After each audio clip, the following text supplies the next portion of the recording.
ဒီရန်ကြီးကိုများမင်္ဂလာဗျာဒီနေ့ Amazon review လုပ်ပြပေးမယ့် engine ကတော့ကျွန်တော် Spanker Tactical ရဲ့ဒီ Gen 2 combat shot လေးပါနော် hybrid uniform လေးပဲဖြစ်ပါတယ်ဗျအဲ့လေးကိုကျွန်တော် unboxing quick review လေးလုပ်ပေးမှာပဲဖြစ်ပါတယ်နော် Spanker Tactical ဆိုတာတော့တရုတ် Tactical company ပါပဲခင်ဗျဟုတ်ကဲ့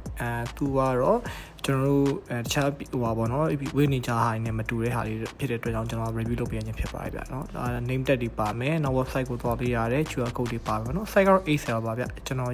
site အကြီးလေးဝယ်ထားတာပါသူကတခြားအင်ဂျီလိုမျိုးစင်းနေမဟုတ်ပဲနဲ့ကျယ်သီးနဲ့ကက်ခွာနဲ့အသုံးပြုထားတာကိုတွေ့ရပါတယ်ဗျနောက်ပြီးလို့ရှိရင်လက်စီးတွေကလည်းကျွန်တော်တို့ကျယ်သီးနဲ့သုံးထားတယ်ပေါ့နော်အဲ့တော့လက်စီးကတော့တိတ်မကြဗျကက်ခွာနဲ့ဆိုတော့ပိုပြီးအဆင်ပြေတာပေါ့အလုံးအမြင်မှန်လုပ်လို့အဆင်ပြေတာပေါ့နော်အင်ဂျီကအထက်ထဝဲမှကြည့်လို့ကောင်းတာဖြစ်တဲ့အတွက်ကျွန်တော်အထက်ထဝဲလိုက်ပါတယ်ပြီးလို့ရှိရင်တော့ကျွန်တော်ပခုံးမှာကက်ခွာနေရပါမယ်ခင်ဗျဘယ်ဘက်မှာလဲပါမယ်ညာဘက်မှာလဲပါမယ်ခင်ဗျ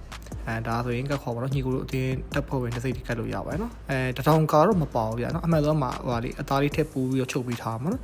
နောက်အိတ်ကက်ကတော့ zip နဲ့ဖြစ်တယ်နော်ဘယ်ရောညာရောပါမယ်ခင်ဗျာဟုတ်ကဲ့ဒါတော့အရှိကမြင်ရတဲ့ပုံဘေးကမြင်ရတဲ့ပုံအနောက်ကမြင်ရတဲ့ပုံနော်ဟုတ်ကဲ့ time မှာဝယ်လို့ရပါတယ်နော်တစ်ထည့်ဘတ်450တော့ရှိပါလိမ့်မယ်ခင်ဗျာ color တော့အများကြီးရှိပါတယ်ကျွန်တော်တို့ black mardigan ကြိုက်လို့ black mardigan လေးပဲ review လုပ်ပေးထားဖြစ်ပါတယ်ကျေးဇူးတင်ပါတယ်